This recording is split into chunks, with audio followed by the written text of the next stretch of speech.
Your shadow is already steering you. A primal archetype has control of your ambition, your rage, and what you believe is love. Most men never see which one is pulling their strings. That ignorance isn't benign. It's why they're exploited, why they burn out, why their victories feel empty. But the rare few who can turn and face the silhouette within, they become sovereign. They stop performing for an imaginary audience and start commanding the primal force that actually drives them.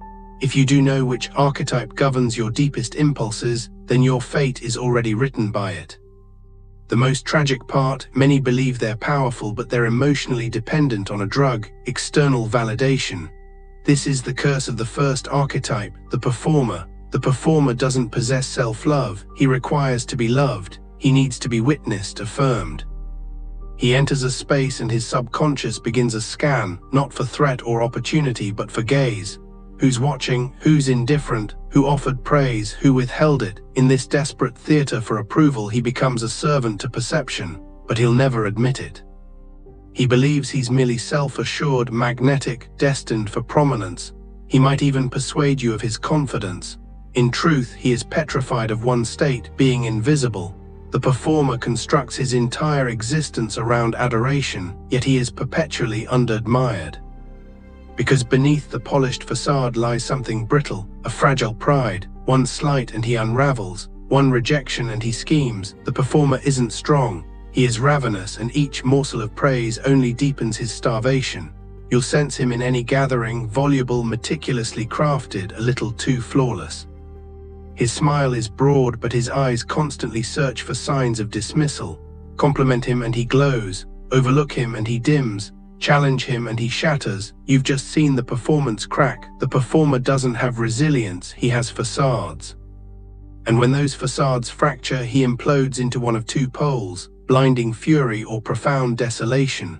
Neither is measured, neither is logical. He is a palace built of looking glasses, and when the reflection ceases to flatter, he'll torch the entire structure to restore it. This explains why countless men fail quietly, not from lack of talent, but because their self-image was too delicate to endure truth. One setback and they vanish, one wound and they retreat into grandiosity. They were never champions, they were children in grown bodies craving ovation instead of achievement. Yet understand this, the performer can ascend. Often he does because he is a master of wearing the perfect mask. He morphs into what you admire. He becomes the embodiment of your desire for praise. In boardrooms, on stages, in circles of influence, performers frequently rise quicker than all others. Why? Because they have to. While others deliberate, the performer enchants. While others waver, he postures. He reflects the collective yearning back at the crowd, and the audience, hungry for an idol, hands him the scepter. But here lies the cruel twist. The very engine of his ascent is also his doom. The moment admiration wanes, he self-immolates. Consider the figures who collapsed when the spotlight shifted, the leaders crushed by critique, the artists who disappeared when applause faded. It wasn't defeat that broke them. It was their dependence on being perceived as flawless. This is where it turns hazardous, not just for him but for every life he touches. Because when the performer feels admiration slipping, he doesn't retreat with grace. He maneuvers, induces guilt, fabricates, he edits the past. He vilifies those who cease fueling his need. In love, he becomes possessive. In enterprise, retaliatory. He cannot let you walk away because your focus is his lifeline, so he will guilt you, allure you, or ruin you, anything to stay at the center. If he cannot be adored as the champion, he'll perform the martyr or even the antagonist. Not from cunning, but from raw desperation. This isn't power, it's a dependency masquerading as dominance. Once you recognize the pattern, you'll spot it everywhere. The most amplified voice, the most curated presence, the ones who must always be exceptional. They aren't liberated, they are perishing for a round of applause. And here is the ultimate tragedy. Most men governed by this archetype never recognize it until their story is over. They think they're pursuing legacy when they're just hunting compliments. They believe they're leading when they're just addicted to esteem. And while they erect a false self for the world to worship, their authentic self atrophies, unnoticed, unloved, and finally forgotten, because they spent a lifetime trying to become someone else's fantasy. Not once did they pause to ask, "Who am I?" when the curtains close. That question will haunt them, and if they ever stop running long enough to hear it, it will dismantle them. Because the truth is, the performer doesn't seek authority, he seeks the appearance of authority, and eventually that mirage becomes his prison. But here is where it grows more perilous.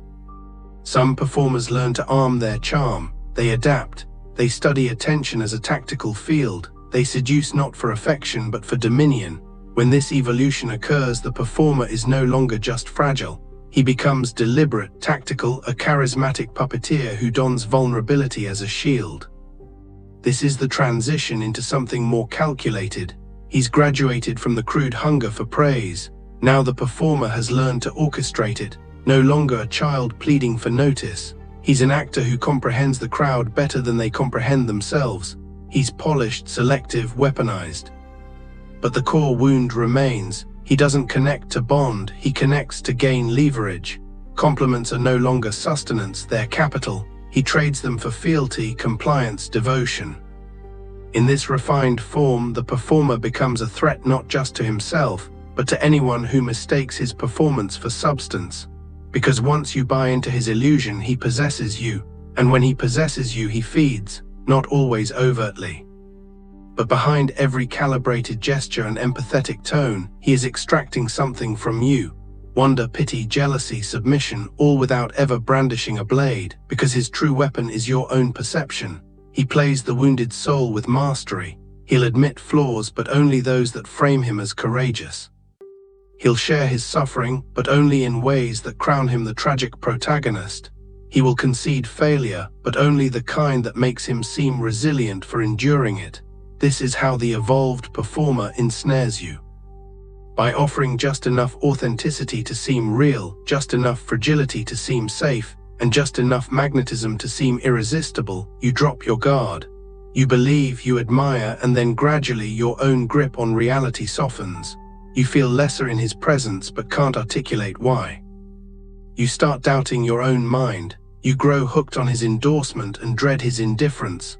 And that's precisely where he wants you, unsure, captivated, acquiescent. Because if you ever awaken to his true nature, the enchantment ends, but most never do. They remain trapped in the orbit of his ego, circling a star that radiates only for itself. They mistake poise for supremacy. They mistake narrative for truth. They mistake emotional displays for depth. And they pay the price in quiet confusion, wondering why they perpetually feel insignificant, silenced, and unworthy beside someone who professes to cherish them. Because the performer doesn't forge bonds, he forges mirrors, and you are only useful to him when you reflect an image he desires to see. The instant you show him a reflection he dislikes, your autonomy, your dissent, your strength, he penalizes you, sometimes with withdrawal, sometimes with malice, sometimes with abrupt, unexplained silence. And each time he narrates it as you're failing, because the evolved performer is a virtuoso of blame. This renders him nearly impossible to confront. You cannot debate him, he's rehearsed every counter. You cannot accuse him, he'll invert the charge onto you. You cannot shame him because he'll wield your indictment as evidence that you are the issue. And if you try to depart, he'll momentarily transform back into everything you first fell for, just long enough to reel you back in. He doesn't want you, he wants your admiration. He doesn't love you, he loves how you make him feel about himself. And when he no longer requires you, he will discard you, softly, artistically, sometimes even with tears, but discard you nonetheless. Because the performer is not present to build with you, he is present to build himself, and you are merely another brick in his monument. And yet you'll still yearn for him. That's the real brutality. Even when you see through him, even when you understand the manipulation, even when you finally walk away, some part of you will ache, because the performer is an expert at etching himself into your psyche. He'll be the first to voice a truth no one else dared utter. He'll be the sole person who noticed that one hidden detail you always concealed. He'll recall memories no one else retains, and he'll give you a fleeting taste of being utterly seen before withdrawing it. That is the narcotic, and once you've sampled it, everyone else seems mundane. That's what he relies on, because even if you despise him, if you remember him, he still triumphs. But the greatest calamity, the performer doesn't even know who he is. For all the masks he wears, for all the identities he crafts, for all the people he mimics, the center is void. There is no stable core, only shifting reflections, straining to glimpse something authentic. He is both director and captive of the show. And eventually, when the audience departs, the accolades fade and no one is observing, he's left with stillness. And it terrifies him, because in that stillness there is no reflection, only the echoing question, "Who am I when no eyes are upon me?" And he has no reply. So he commences another performance, a new crowd, a new stage, a new mirror, forever fleeing the quiet that would compel him to face the truth. Now you must interrogate yourself. Does this archetype reside within you? Are your ambitions truly yours, or are they just lures for acclaim? Do you act for yourself or for the persona you wish others to venerate? Do you hunger for evolution or for the spectacle of evolution? Because if you deceive yourself here, you'll never escape the performer's cage. You'll spend a lifetime acting, pleasing, posing, and decaying inside. But if you answer with raw honesty, something extraordinary occurs. You cease performing and you begin becoming. Yet the road to that clarity is merciless, because once you dismantle that first illusion, a second, darker one waits beneath. Most never journey past the performer's stage. Their entire existence is lost in the pageant, addicted to validation, enslaved by their own curated image. But a scarce few evolve. They stop needing to be admired and start needing to prevail. These men are no longer chasing applause, they're chasing command. And in this chilling metamorphosis, the second archetype is born, the strategist. He doesn't care if you adore him, he doesn't care if you dread him, he only cares that you comply. While the performer craves attention, the strategist seeks advantage. He analyzes people like schematics.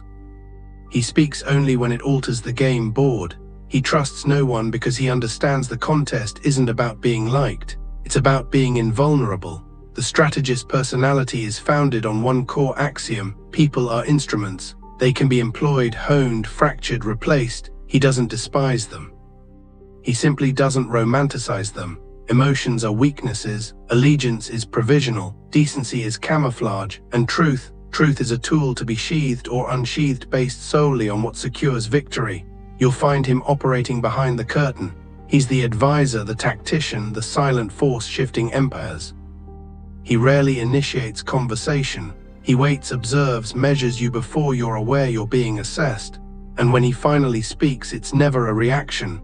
It's a maneuver, calculated, precise, engineered to transfer influence, not to sway sentiments. This man doesn't lose his composure because he values nothing enough to become emotional over it. He's already braced for treachery, already factored in defeat, already predicted your disloyalty. He plays protracted silent games with no spectators. While others proclaim their aims, he proclaims nothing. He lets others talk and catalogues every syllable. He lets others boast while he assembles intelligence. And by the time you grasp he's a threat, he already controls half the board. That is the strategist's edge. You perceive nothing until it's irrevocable.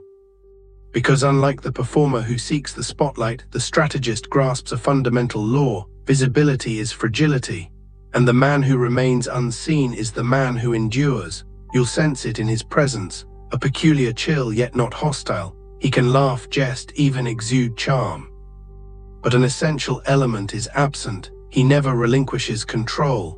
His compliments never betray genuine esteem. His anger never exposes vulnerability. His anecdotes never reveal his playbook. You conclude the interaction believing you've connected, but you haven't. He gave you a version of himself designed for your consumption, while learning everything he required about you. And that's the secret. The strategist is perpetually accumulating power, not through brute force, not through charisma, but through position. And once he possesses enough, he doesn't fight, he ensnares.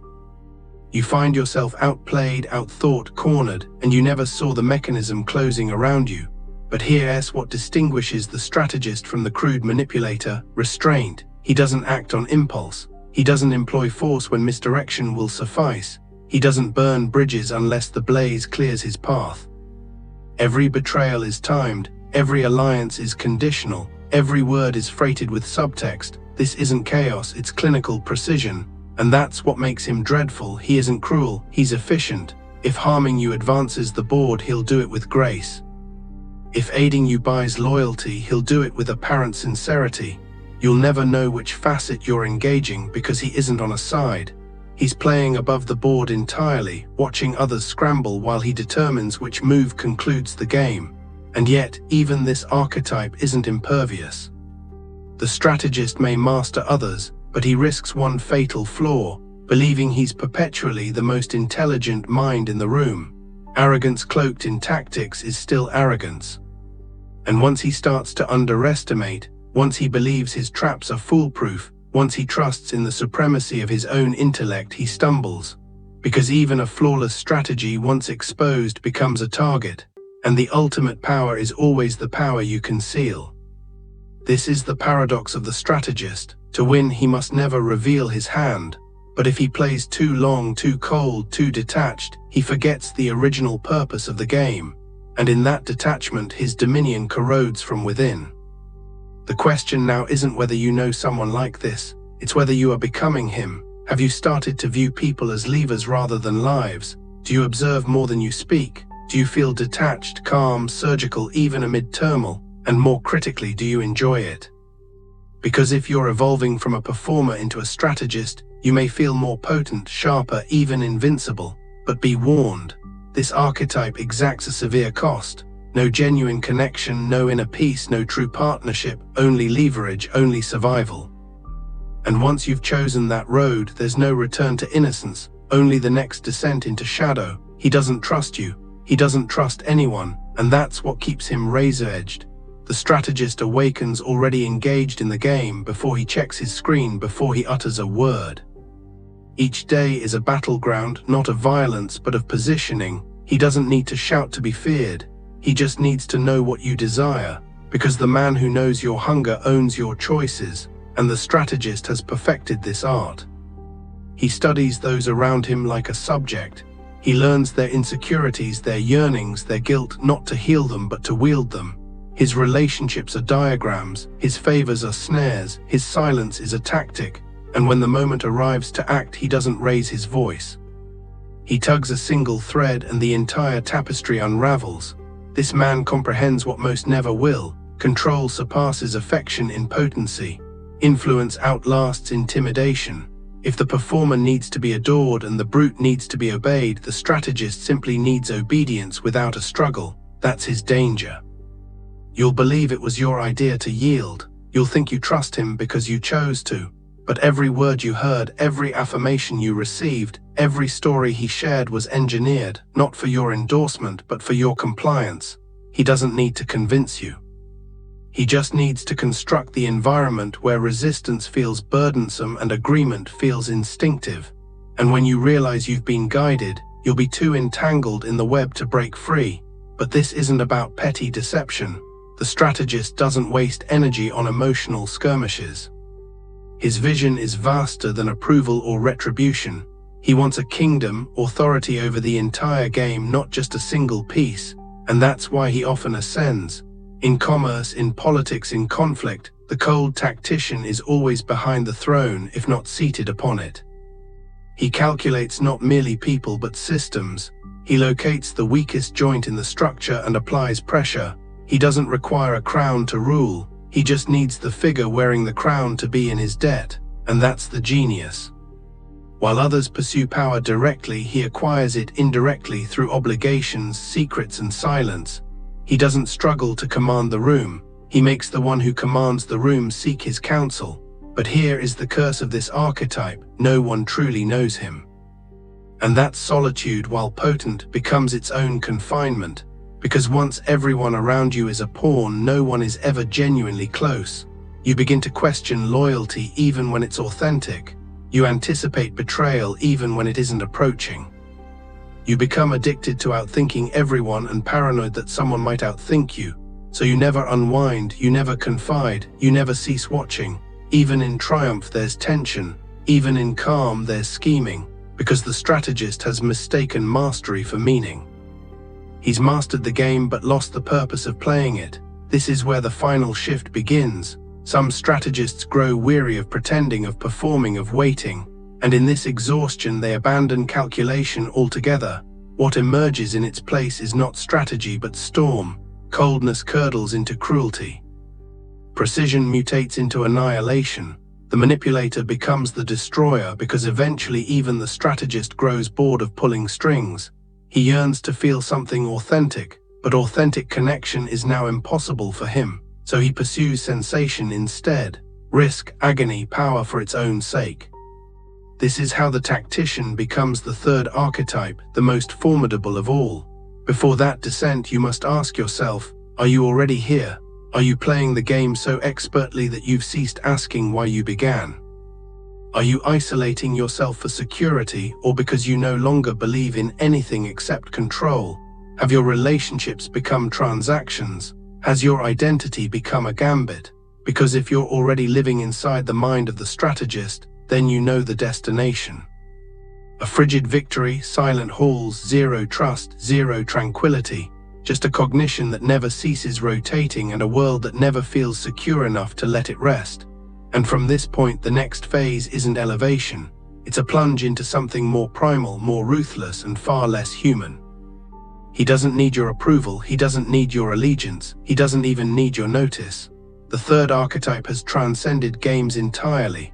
The instinct doesn't strategize like the strategist or crave validation like the performer.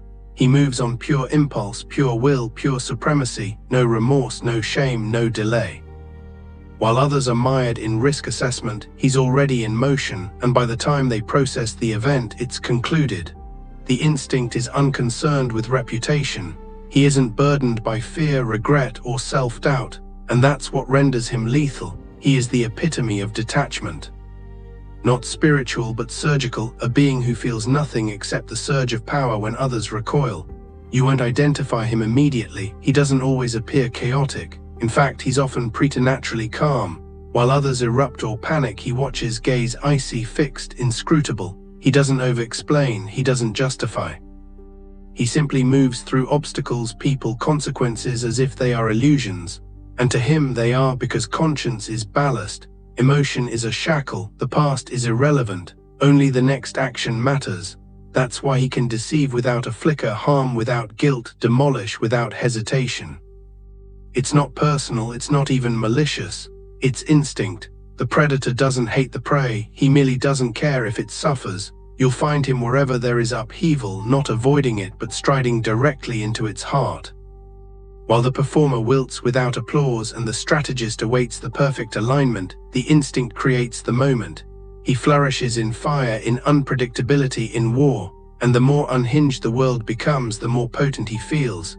He doesn't panic when rules shatter, he shatters them first. And this grants him an edge that terrifies weaker men. He is willing to go further, cross boundaries, dismiss laws, mute morality.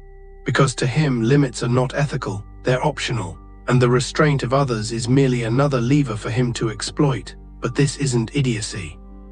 The instinct is not a brute. He is focused, sharp, and often highly perceptive. He knows what you expect him to feel and he replicates it flawlessly. He can utter the correct phrases, display the appropriate face, even summon tears if the script demands. But internally nothing resonates, nothing adheres. Because to feel is to be susceptible, and he excised that component long ago. Perhaps through trauma, perhaps through will, it's irrelevant. What matters is that he is now ungoverned by conscience. And this permits him to do what others cannot, stride into the tempest unshaken and bend it to his will, not because he's courageous, but because he doesn't care if he perishes in the attempt. This is why the instinct often seizes the crown when empires crumble. When old codes no longer shield the vulnerable, when institutions implode, when terror spreads like contagion, he rises, because everyone else is paralyzed by consequences but he has none. While others negotiate, he takes. While others hesitate, he strikes. And even those who see him clearly often still follow. Not from devotion but from awe, because at a primal level humans revere what they fear and they fear what they cannot anticipate. That is the instinct's gift. You never know if he'll spare you or grin as he ends you, but there is a price. The instinct gains control but relinquishes humanity. He might win the war but walk from the battlefield in utter solitude. He might construct the empire but sit upon the throne in silence because no one trusts him, no one loves him, no one remains. He is a hurricane that passes through, leaves wreckage in its wake and moves on untouched. His name may reverberate through history, but no one will mourn him when he's gone. And the truth is, he doesn't care. That's what makes him tragic. He doesn't desire salvation. He doesn't believe in it. He only believes in strength, in dominance, in the raw, pitiless force of will that bends reality to its knee. And once you embrace that framework, return is nearly impossible. Still, many attempt to wear the mask. They mimic the posture, the chill, the stare. But impersonating the instinct is not the same as being one. Because when genuine chaos strikes, most men falter, most men plead, most men break. But the true instinct advances unaffected, not because he's fearless, but because he has nothing left to lose.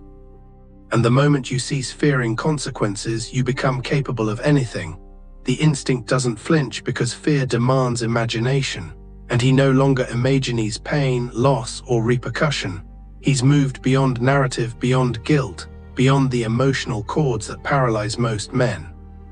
And this absence of hesitation grants him a terrible advantage: speed. While others analyze, the instinct acts. While others fret about outcomes, he creates them. Not carefully, not methodically, but with raw, explosive force that destabilizes everything in his trajectory. This isn't recklessness. It's a form of freedom, a freedom most men cannot comprehend because they remain tethered to shame, memory, and social sanction. But the instinct severed those ties long ago, and in that severance he became untouchable. But do not mistake his potency for triumph. The instinct is not a builder. He's not a tactician. He doesn't care for legacy. He doesn't negotiate, nurture, or preserve. He dominates, then moves on. He thrives on disruption, not creation, on conquest, not stewardship. That's why many of them flame out, not from defeat, but from ennui. Once there are no more rivals to break, no more lines to cross, no more chaos to consume, the thrill evaporates. And without that thrill, there is nothing. Because unlike the strategist who calculates for the long term, or the performer who craves significance, the instinct doesn't look beyond the instant. His life is a sequence of nows, each one more intense, more violent, more defiant than the last. Still, some of them climb to terrifying altitudes. CEOs, generals, cult leaders, warlords, they command not through inspiration but through sheer force, not always physical, often psychological. Their gaze alone can immobilize a room. Their silence can dismantle a man. Their presence alters gravity because everyone intuits it. This is someone who doesn't acknowledge rules. Not yours, not society's, not any gods. And in a world erected upon shared delusions, morality, empathy, consequence, the being who steps outside those illusions wields unimaginable power. The power to act without restraint, to decide without remorse, to destroy without blinking. That is the instinct's domain, austere, absolute, godless. But here is where the delusion of envy commences. Many frail men admire this archetype. They think strength means being dreaded, that to be free they must feel nothing, that to win they must become merciless, but they don't comprehend the cost. The instinct doesn't choose this path. He is this path. His emptiness is not an asset, it's a condition, and it carries a quiet torment most never perceive: disconnection, the incapacity to love, the incapacity to feel authentic joy, the incapacity to belong. He may dominate the room, but he'll never feel at home within it. He may break every adversary, but he'll never feel peace, because peace requires attachment. And he's already annihilated every part of himself capable of attaching. Even worse, when the instinct fails, he implodes, not with emotion, but with void. He doesn't spiral like the performer. He doesn't recalibrate like the strategist. He simply ceases to function because he never learned how to endure suffering, how to wait, or how to rebuild. He only knows how to dominate. And when domination fails, nothing remains. No community, no purpose, no identity, just a cold silence deeper than death because it's still animate. This is the ultimate cost of the third archetype. When he wins, he stands alone. When he loses, he evaporates. Either way, the narrative concludes in isolation. And now you must confront yourself one final time. Which archetype governs you? Which mask have you worn for so long you forgot it wasn't your face? Have you been pursuing praise like the performer, believing acclaim would make you real? Have you been moving pieces like the strategist, convinced that control equates to safety? Or have you become the instinct, detached, effective, impervious, but hollow? Most men are ruled by one, influenced by another, and pretending they are none. But the sole path to authentic power is ruthless self-honesty. Because when you finally admit which dark impulse steers you, you don't become weak, you become conscious. And consciousness is the genesis of mastery, not to suppress the shadow but to steer it, not to pretend you are good but to become sovereign over your own darkness. That is the rarest form of power, the man who sees the performer within and disciplines it. The man who sees the strategist and sharpens it. The man who sees the instinct and chains it. He is not innocent, he is not soft, he is not safe, but he is awake. And in a world of sleeping men, he is the most dangerous archetype of all. If you've made it this far, a part of you already knows this truth. You are governed by a shadow. Whether you admit it or not, performer, strategist, instinct, one of them already whispers through your instincts, shapes your choices, determines your destiny. Now I challenge you. Tell me in the comments, are you prepared to face the mask you've worn so long you believed it was your skin? Are you willing to master the darkness that governs you instead of being consumed by it? If this resonated, if it clicked into place, write in the comments below, I face my shadow. Let's witness how many here are truly ready to transform awareness into authority. And don't forget, if you want to master the mind, like this video and subscribe to Winds of Thought. The next video is essential. It will reveal the single mechanism that keeps all three archetypes trapped. See you there.